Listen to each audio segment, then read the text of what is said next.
Hey there everybody, hope your day is going well. Jared Old School Gaming here, and welcome back to another Thoughtful Thursday. Yeah, the Sword Art Online Alternative Gale Online Season 2. Yeah, and unfortunately, this is the last season for now. I mean, I can always keep an eye out if something more comes out, whether it's for the main Sword Art Online or for this spin-off story. Or hell, there are... I believe I mentioned it last time, maybe? It's been, been a month.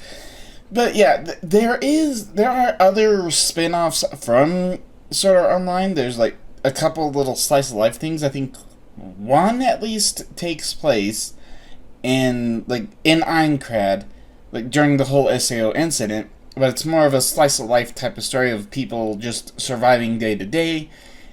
And I'm not sure about the other. I think it's another game, like another spin-off game, kind of similar to Gale Online, but also it's not as action-y as, say, Sword Art Online or Gale Online, so like they haven't been given any kind of green light for an animation. But I mean, there are plenty of very, very good slice-of-life anime, so it's kind of sad that that stuff never came out, but well, yeah, there's always a possibility in the future at some point. Yeah, but as I said, this is it for Sword Art Online and Gale Online, but I will definitely keep an eye out should something more pop up and eventually come around to it. Now, one thing I absolutely know I mentioned last time is the first season was produced by Studio 3HZ. However, they were bought out by A1 Studios, so and then A1 Studios made the second season, and it's essentially it's all the same cast and crew, and hell, even all the voice talent remains exactly the same. It's essentially just a coat of paint over the old coat. Everything beneath is the same, it's just a slightly different production styles. And then like the whole marketing and all that good stuff, it's just, oh hey, instead of 3HZ, if I can say things without getting tongue-tied, it's essentially just A1 Studios. Yeah, now, the opening credits, because the opening credits is the same across the whole season. The ending songs do change. But the opening credits is GG by Riona. And it shows both Karen and Elsa transforming into, well, Len and Pito, respectively, as they're just kind of entering the game and entering into the different tournaments with just kind of like flashing through some rivals and some friends that they've made along the way, and as well as a few kind of previews as to what's happening in this season. Now, the first ending credits song is Little Dancer by, who was it? Tomori Kusunoki, who is Karen, the Japanese voice actress. And, well, this ending animation is essentially, like, Karen and Len meet up, and Karen is essentially being gently taken to another world and being guided by Len. And essentially that is what happens story-wise. Neither Karen nor Len overshadow one another, and there is a very healthy separation between like Karen in the real world and then Len in the game world. And episode 8 does have like a one-off song. It's Toxic by Riona, and there's no like special animation. It's essentially wrapping up everything that happens in the third Squad Jam, and it is kind of a unique note because Sword Art Online and Gale Online don't really do one-off songs. Well, technically, there's two. I'll get to the second one in a minute. It is kind of a neat note that's just, oh, hey, it's kind of a one-off song, which hasn't really happened. A neat thing to note is that Riona actually, well, at least in terms of Gale Online, debuted as the singing voice for Elsa Kanzaki. So, an interesting note. And then, yeah, the second ending credits is Overclock, also done by Tomari Kusunoki. And the visuals kind of represent Len Karen's memories from of everything that's happened from the first squad jam all the way through the third one, and everything that came of what happened. All the precious memories that she would never trade for anything, even sometimes even the more stressful moments, especially going fighting against Pito and the Amazons of Shink and all that. And the final episode is another, the second one-off ending song, which is "Oh Unhappy Day" by Riona, also singing as Elsa, and it kind of shows like things outside of the game in more of a summary format, just the everyday slice of life things that happen outside the game, and it does kind of showcase like that Elsa is kind of sad that the battle ends because she always wants the thrill of the battle. Which, I mean, it just kind of fits into, at least in the Pito's character. Now, as for what happens twice, will happen thrice, the first episode of Season 2, it's, at least in my opinion, it's a perfect way to start a season. Instead of it having a recap or reintroduction of characters, it just throws us right into the story with all the different characters that we already know.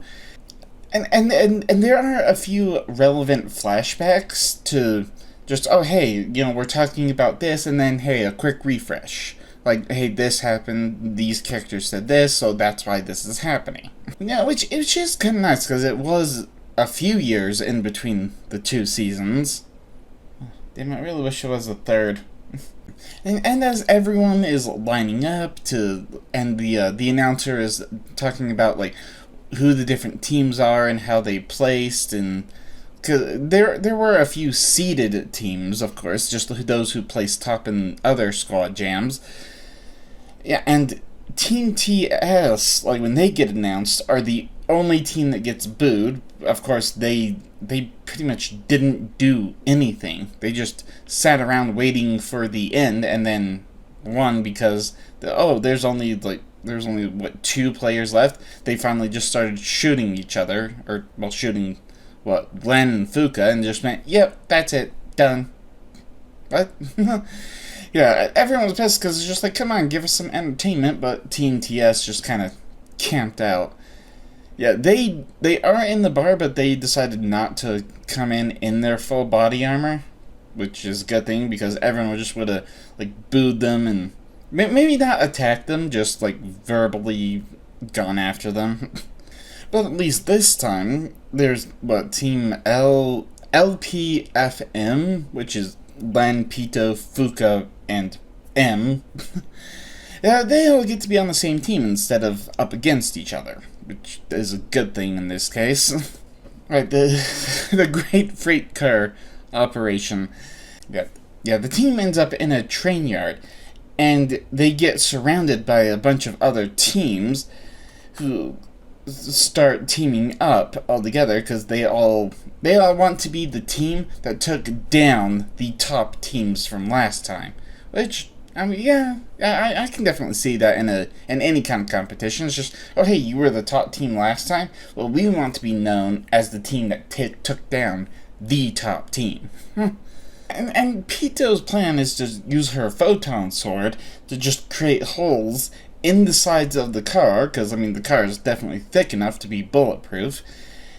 And, yeah, that way they can aim out and start shooting the other teams. Which does make sense, because, I mean, you create a hole, then you can stick the barrel out, because being shot through such a tiny hole would be pretty much impossible. But shooting out, I mean, you just line up the barrel, easy enough. And they do manage to take out all but, I think 4 members? 4 members of the other teams. Yeah, between Pito and Len shooting out, and M's bullet lineless sniping. And hell, even Fuka, well, a grenade starts to come in, but because of the system assist in GGO, Pito's easily able to shoot down the grenade before it blows them up, and Fuka just rains down some more grenades on top of them. Just, yeah, there's essentially like 2 people that manage to retreat. And unfortunately, they can't stay in the train car because, well, the ocean, the entire island is sinking, leading to some kind of unknown in the center. Then the Clarence and Shirley episode. Wow. Yeah, Clarence and Shirley were part of the previous Squad Jam, of course, and Clarence is having some fun, just like pretending to team up with the other players that were going after LPFM, but it turns out that Clarence just wants to play some kind of double-crossing roleplay type of thing.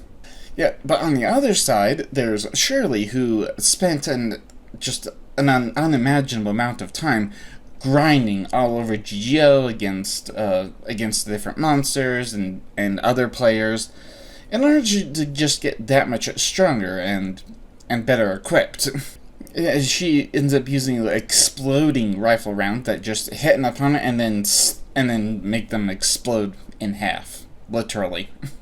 Then with everything that happens, both Clarence and Shirley decide to run away from the rising tide, only to run into each other. Yeah, and they have their own little shootout back and forth and a little bit of banter as Clarence says, "Oh hey, I'm a girl too. Let's team up." But well, at least in this part, they can't be a team because they are on opposing teams. Yeah, but then and it almost looks like Shirley is right on the verge of winning, but then Clarence primes a grenade and even just gets knocked aside, but then comes right back, and yeah, they both get blown up. And oddly enough, the strategy from Shirley was her team would just be separated, all working on their own, so that way they would have the greatest chance of winning. But the moment after Shirley dies, every single member of her, 4 out of the 5 of her other team seemingly get systematically eliminated, one after another, until it's only one person left, and he's just, holy crap, I'm the leader now? I'm the only one left? Screw it. We tried. Resign. Then, episode 4, a special rule launched. Okay. I do like the focus on the other teams, because, Shink is kind of luring other players by utilizing the flare system that was meant to be handed out to other teams as a way for them to coordinate against the top teams. Yeah, obviously it didn't work for Len's team, and it certainly doesn't work for against Shink, because they are actually using it to set up ambushes. Yes, and hell, even Team Memento Mori, because they are in a forest, and the flares can't be sent up above the canopy, so they're just kind of utilizing the scans, because the scans will show the point of the leader, so they're placing their leader in a certain position when the scan happens, and then setting up ambushes to take out the other teams. Yeah, and the other team was the Japan Machine Gun Lovers, and they get the luckiest of breaks by finding some kind of a truck that they can drive around, and in the bed of the truck they can mount up their machine guns, and it's essentially like a mobile cover. Probably the longest they've ever lasted in a squad jam up to this point. But then, as the name of the episode implies, a special rule kicks in that selects one member from each team to make a new squad of traitors and then have them fight. And from Len's squad, Pito says that it's her who becomes the traitor. And hell, even at least with the announcement of that, the game itself disables all teams' weapons so that way they can't shoot each other. It's just, hey, all weapons are disabled, we'll send transport to pick up the traitors and put them in the center where everyone's going to be heading anyway, because hell, the ocean is slowly encroaching. Yeah, then Betray's choice, or BTRY's choice. Yeah, because as the new rule sets in, it's, well, all the teams agree to fight with everything they got, except for one, I don't know. That team doesn't really get too much time, aside from in here, just kind of showing, like, hey, one person says, hey, I'll betray the betrayers, and then that way our team can win. I guess, okay. Yeah, at least all the other teams agree that, hey, we will fight with all that we've got. And they all get transported into the middle of the luxury cruise liner, which is, I guess, dubbed There Is Still Time, which, I forget what the other name was. Like, the ship itself had some kind of a name, but then that name was crossed out with a bunch of paint, and then just written there is still time. I guess there's supposed to be some kind of a lore for, like, this specific map in the game, but they don't really get into that. It's just kind of into the action of GGO, which, I mean, hell is the whole point. Yeah, and Pito just immediately takes charge, like, putting everyone into Team Betray, and she, as she makes the team, she even just says, oh, I can't believe that worked. Yeah, foreshadowing. Yeah, but and all the other teams are on the ground, just kind of waiting for something to happen, because the ship itself has a bunch of holes in the bottom, which is because like the betrayer team was essentially dropped off on top of the cruise ship, and then there's a bunch of holes in the bottom of the ship, which would essentially be the way all the other teams would enter into the ship and fight the betrayers. But then Pito has the oh-so-brilliant idea of essentially cutting the lines of all the lifeboats to block the entrances into the ship. Yeah, then, the offensive and defensive battle that still has time. Yeah, the water is rushing into the boat area, and all the teams, well, minus the machine gun lovers, because they take out their former squad mate on the betrayed team, and then they figure, oh hey, that was the strongest person on the opposing team. They just like stand like cross section to each other and just decide to shoot each other, I guess. And at least all the teams, well, all the remaining teams end up on board, and the one TS traitor, begs for his team to be picked up, since now with the ocean essentially just, like, the entire island has sunk into the ocean, and he begs for them to head towards the building where the Team TS are essentially still stranded now. They're not camping anymore, they're stranded. And, yeah, since they can steer the boat, well, why not go and pick them up? Well, sort of. Yeah, we'll get to that in a minute. And Pito does order the computer to open up all the flood doors to essentially, eventually sink the boat. Which is kind of her strategy, just like, hey, let's not drag this out longer than it needs to be. Just get all the teams eventually in the same place so that way they can eventually fight. Yeah, then a much more focused scan on just the ship starts going down. Shows like the Betray team, shows the Memento Mori team at the bow, and then both Len's team and the remaining Shink team are right at the aft, like literally 3 feet away from one another, and they're just, wait, huh? and then a firefight breaks out real quick.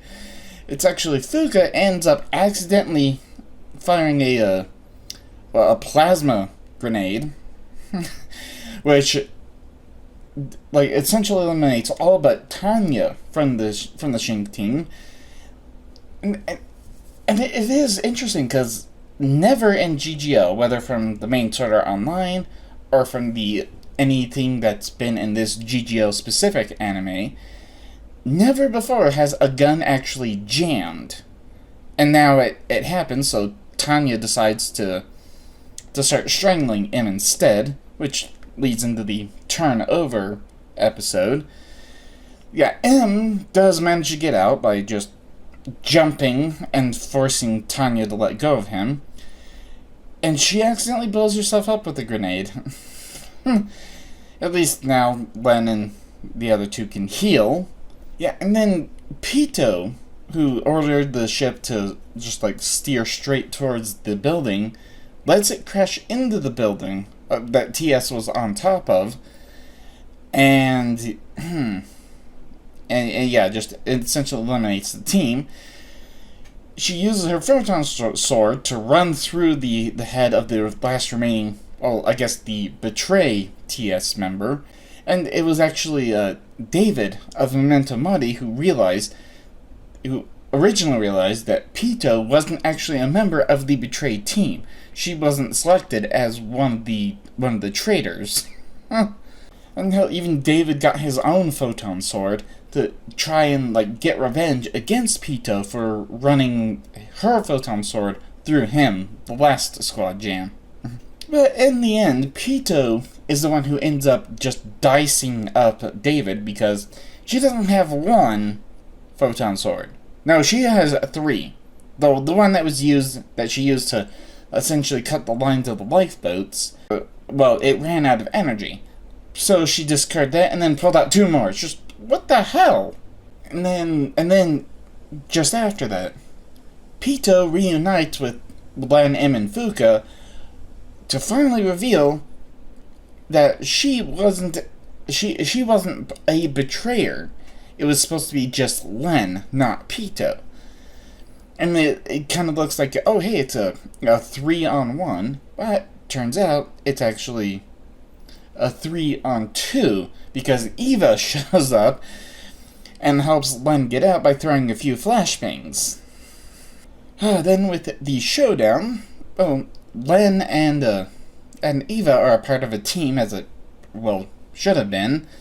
Yet Len does get some of Eva's grenades to essentially blow the ship up in half, and to help set off the final battle, and even like ends up kicking one of Fuka's plasma grenades so it doesn't hurt her.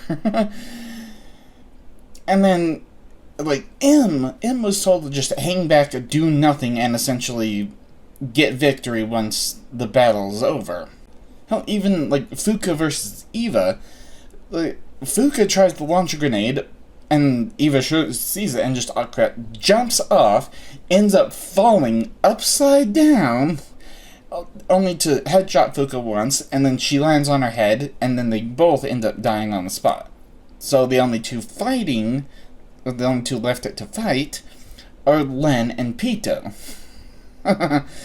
And they're just constantly going back and forth, just like shooting and running away and climbing up well, at least the half of the cruise ship that is no longer sailing, but just essentially sinking straight down.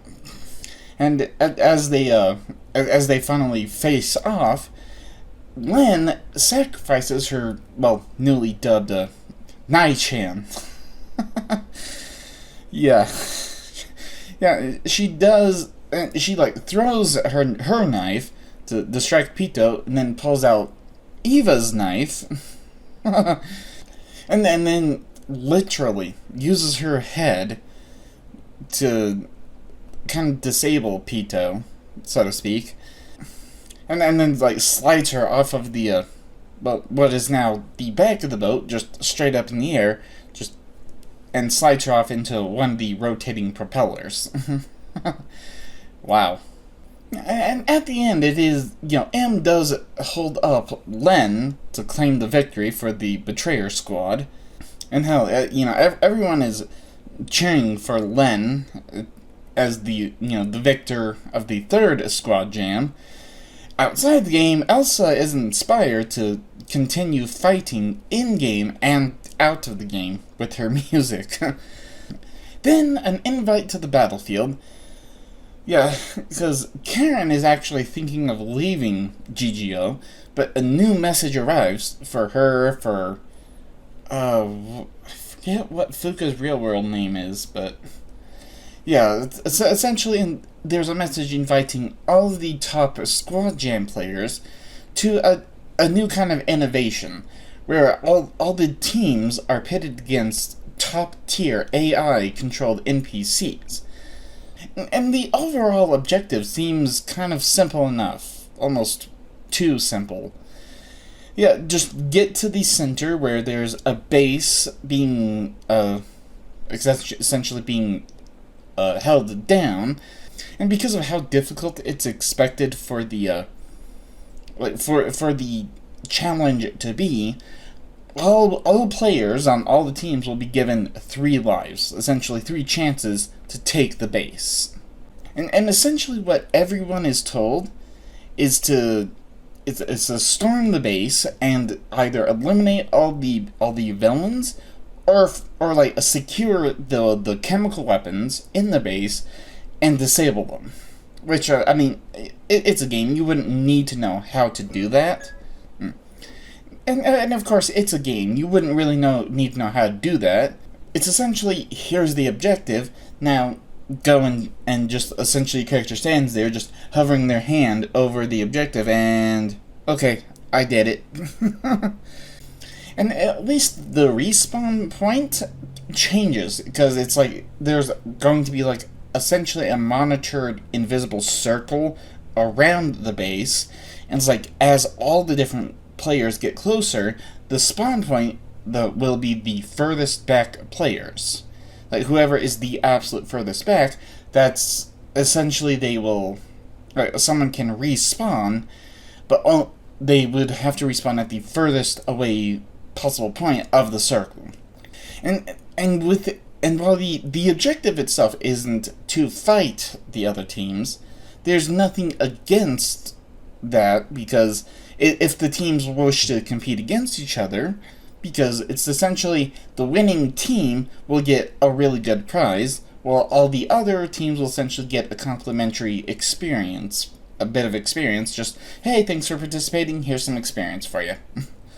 Yeah, then the Devil's Castle, because, yeah, we can, at least at this point, Len's team and the Shink team can finally team up.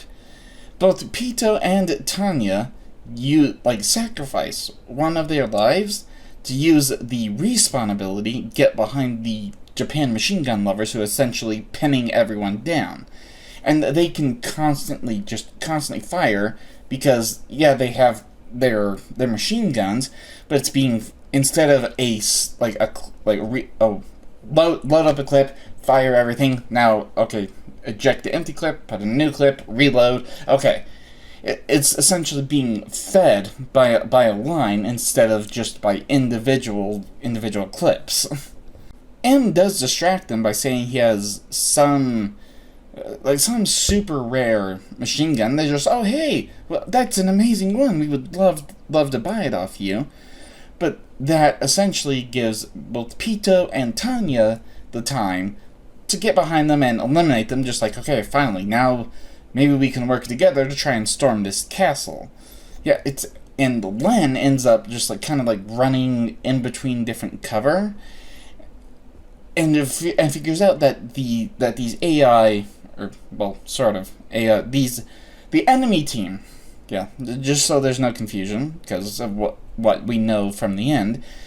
Yeah, the enemy team does not use any bullet lines at all. Len does end up getting closer and closer, only to be eventually gunned down. But she does respawn, reunites with the team, and M manages to send up a flying drone, and gets eyes on the team. As soon as getting eyes on the team, a new pop-up appears that essentially gives the names of all the opposing team, as well as their loadout. So it's essentially more information, like, oh hey, you reached a certain point, Now here's some more information for you. And with the drone, they do see that Team Memento Mori comes out of the trees. Out of the trees, they essentially climb some rubble, because it's like there's the castle, then there's a wall around the castle with different potential entrances. And Team Memento Mori, they manage to climb over the rubble, only to find out that there's not timed, but controlled explosives. Yeah, Memento Mori gets wiped out super quickly. Then even Shink gets spotted in some tall grass, and then they immediately get gunned down as well. And it's just, so these opponents are very, very strong.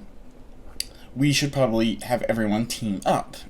Yeah, and that's, in Pito Hui's attack episode, that's essentially the plan. Bring all the teams together, and between Len's team and TS, Shink, Memento Mori, the machine gun lovers, they all start advancing on the south gate, essentially using pieces of M's shield as cover and advancing in perfect lines, just a little bit at a time.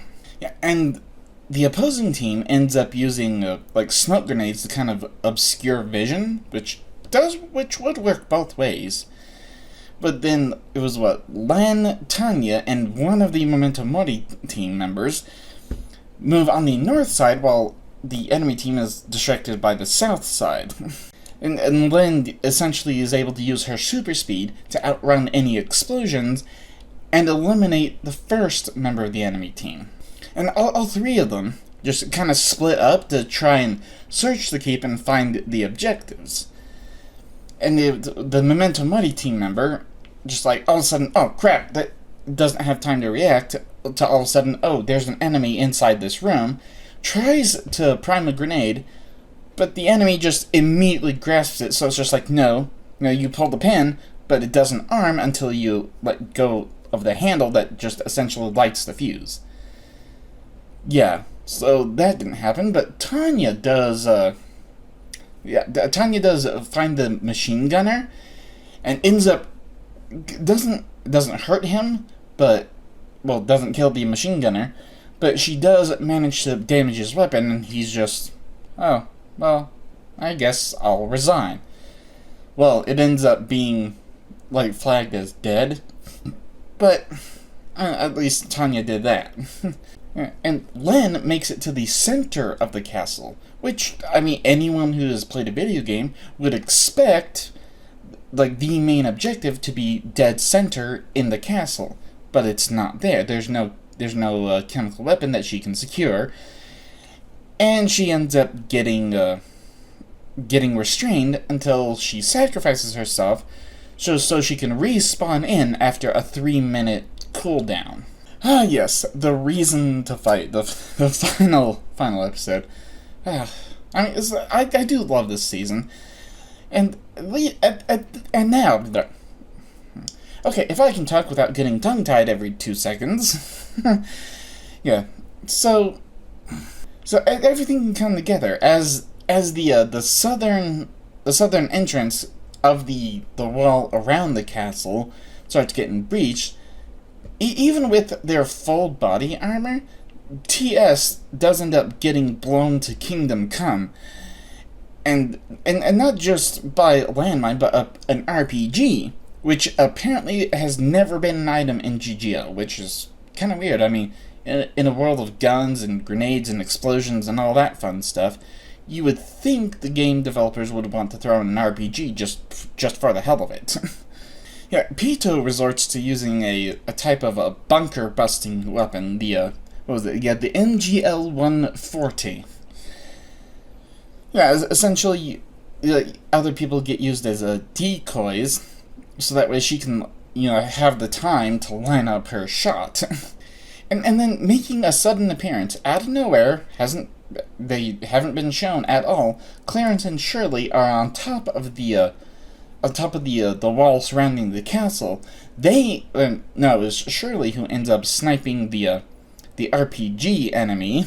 And altogether, Len does run in and the final two members of the enemy team are like escorting the chemical weapon out, which we don't get told why they're trying to move the chemical weapon out. All we know is that the other teams trying to storm the keep were told, hey, either eliminate the enemy or disable the chemical weapon. And as Len charges up, she managed to, of the final two members of the enemy team, she managed to eliminate one, and then Jacob, being the final man standing, yeah, in a moment of just holy crap, that actually happened, Len's knife ends up in the barrel of Jacob's pistol. It's just, holy crap, that is something. And Jacob even asks, why do you fight? What is your reason to fight? And Karen just starts thinking of a few things, but nothing really feels right until she just says, well, because it's fun. Yeah, and she ends up winning, because it was the game was had two, or I guess technically three different endings. Objective 1, eliminate the enemy team. Objective 2, disable the enemy's chemical weapon. Or the third option, not really a victory, just kind of oops, time's up. Yeah, it was supposed to be at the 2-hour mark. And Len ends up finishing the game and winning at 1 hour, 59 minutes, and 57 seconds. So literally 3 more seconds to spare. And hey, all the teams can celebrate and be glad that, hey, the day is won, the battle is over, and they all promise to meet up once again, pretty much as rivals on the battlefield. Yeah, but there is another side to it, which is very interesting, because, like I said, the enemy team was actually not AI-controlled opponents, but human-controlled opponents. Essentially, a doctor was trying a kind of a shock therapy for a bunch of different soldiers that had been in so many battles and done such a damn good job all over the place. I don't know. I honestly don't know what it would be called. Some kind of warrior syndrome, where they are locked in to always being in the battle, and they are so focused on whatever the objective is, nothing else exists in the world. I guess kind of a PTSD, but instead of always wanting to avoid battle and having nightmares about battle, it's the opposite. Always wanting to be in battle, always wanting to have another mission, because that's essentially what their life has become. One giant mission with nothing else, with no other prospects ever. Which is not a good thing. So the doctor attempts some kind of shock therapy to get them just, hey, listen, that is not all there is in life. Please come back to reality. And how even they get told that, oh hey, all of your opponents were just highly advanced AI. I have not read the light novels, so I kind of wonder, is there a reveal later on that, oh hey, both sides figure out neither side was an AI controlled, but human controlled, and you were just kind of pitted up against each other. I wonder what that would be like. That kind of reveal would be like if it ever happens. Yeah, well, hey, at least there was at least with this second season, it was still a lot of fun. I do like how everything gets brought back. All the same characters and rivalries evolve and get better, and essentially it's just hell yeah, we're going to prove to each other that we are pretty strong. And all the new situations that required them to push themselves in ways that wasn't there before. And even new alliances that form, because it's oh hey, here we are. It is a shame, because wait, hold on. Let me look up when the different seasons came out. Okay, so the first season was released in 2018, and then the second season was in, 2023. And now it's 2026. And like I said, there is enough source material for another season without any filler. honestly, they might do a recap episode. Hopefully just at the beginning, but given a lot of things, just like, do we really need a recap episode in the middle of a, 12 episode season? Really? Yeah, but I'm kind of yeah, but let me move on before I get into another rant. And like I said, I will definitely be keeping an eye out should more pop up. But for now, at least until a time comes, I'll be moving on to something else here very shortly. Just as part of a way to kind of build up more of a backlog for myself, because yeah, I've fallen behind actually quite a bit, but it is what it is. I'll just get done what I can, because I'm only human.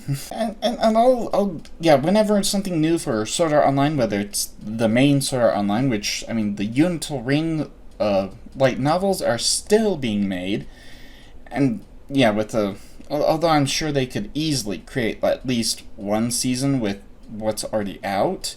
And the hell, same with the GGO novels. There's more than enough to create another season very quickly. But I guess it is what it is. Yeah, so I'll be moving on to something else, which, like I said, again, will help me build up more of a backlog so I can get onto that, and blah blah blah blah blah, so on and so forth. Yeah, and I will hope to see you there. So, thank you so much for watching. Don't forget to smash that like button, subscribe if you haven't, hit that bell so you can always be notified whenever I upload another video. Don't forget to follow me in my other social media linked down in the description. And as always, have fun.